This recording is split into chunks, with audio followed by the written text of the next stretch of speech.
Welcome to bird media. నేను మీ పవన్ కృష్ణమూర్తి.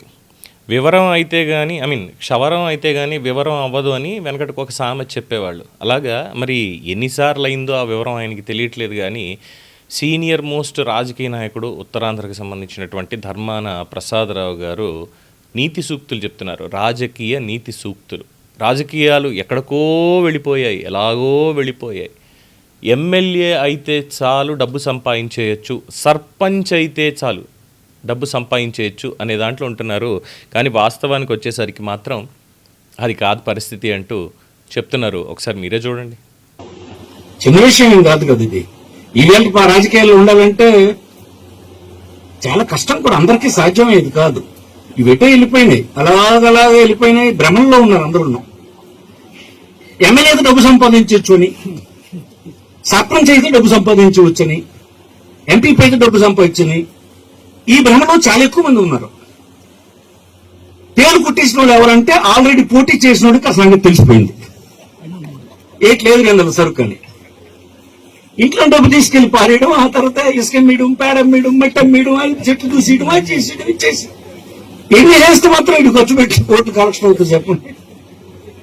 అవతలగా ఇప్పుడు సర్పంచ్ని పోటీ చేసిన కూడా నేను చెప్తున్నాను, ఊరకనే మీరు చేతులు కాల్చుకోకంటారు బాబు. అక్కడేట్ లేదు. ఊరకనే మీరు ఖర్చు పెట్టిన డబ్బు ఆ పంచాయతీకి ఆదాయం లేదు. 5 సంవత్సరాలు మీరు ఎక్కడి నుంచి వస్తాను అనుకుంటున్నావు? ఆ ఆలోచనతో ఎవరు రాజకీయాల్లోకి రాకండి. గౌరవం వస్తుంది, పర్వాలేదు, నాకు ఉంది, ఖర్చు పెట్టుకోండి. అక్కడ సంపాదించేదాన్ని సంపాదించుకోవడానికి ఇంకా మార్గాలు ఏమైనా ఉంటే గౌరవంగా చేసుకోండి. అపఖ్యాతి బాగా అయిపోయి అది అయిపోయినప్పుడు గల్లని ఏదో అంగముండా కొడుకు ఎప్పుడు వదిలిపోతాడు రేయడాన్నంత భావన తెచ్చేసుకోవడం అవసరమా? కొత్త తరానికి నేను చెప్తుంది ఆ మాట. మీరు ఇంటికి నాకు ఇంటికి వచ్చిన వాళ్ళందరికీ నేను చెప్పారు, సర్పంచ్ వద్దు. అప్పుడు మాత్రం ఆడు ఎండో ఊరోడు ఒప్పుకోవడం లేదు. ఆడు చెడిపోతే ఆడు ఒప్పుకోడు. తర్వాత తెలుస్తుంది నీకు రాలిపోండి ఆడంటాడు. తర్వాత ఇవన్నీ కాదురా, మీరు నా మాట వినండి, అన్ని స్టడీ చేయండి. చెడిపోయిన వాళ్ళందరూ చూడండి, అందరూ చెడిపోండి. ఎదురున్న చాలా పెద్దలు ఉన్నారు మనల్ని. వీళ్ళందరూ దీంట్లో కన్నంలో చేయిపెట్టి కలిసిన వాళ్ళు. ఎవరిని అడగండి మీరు, ఎవ్వడు సంతోషంగా లేదు.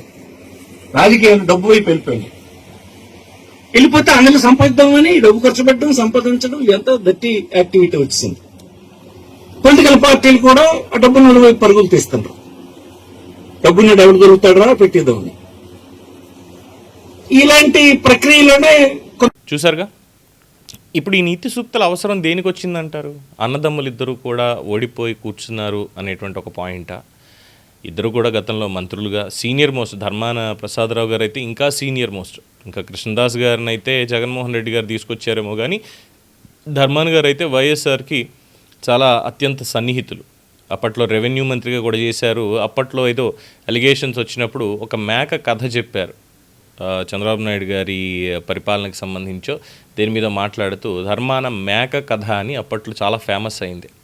ఆ మేక ఏం చేస్తామంటే గడ్డి తింటాను, ఆ గడ్డి ఎక్కడిది అంటే నీ చేలోది, ఈ టైప్లో. సరే, ఇప్పుడు వచ్చి మరి సర్పంచ్ దగ్గర నుంచి కూడా ఎమ్మెల్యే వరకు అయితే చాలు డబ్బులు సంపాదించేయచ్చు అనేటువంటి భ్రమల్లో ఉన్నారు. కానీ ఆ సీట్లోకి వెళ్ళిన వాడికి వివరం తెలిసింది ఇందులో ఏం లేదని అని. మరి నిజంగా ఏమీ లేకపోతే వీళ్ళు కోట్లకి పడగలెత్తే వీళ్ళ మీద ఆరోపణలు ఇవన్నీ దీనికి. అలాగే ఇంట్లో ఉన్నటువంటి డబ్బును తీసుకొచ్చి పెట్టొద్దు, అది పెడితే తర్వాత ఉండేటువంటి పరిణామాలు వేరే ఉంటాయి అనేది కూడా ఇప్పుడు చెప్తున్నారు. అంటే ఇక రాజకీయ చరమాంకంలో ఇప్పుడు ఇది చెప్పడం వెనక అంతరార్థం ఏమై ఉంటుందని మీ అభిప్రాయం కామెంట్స్లో తెలియచేయండి. చూస్తూనే ఉండండి ది బర్డ్ మీడియా.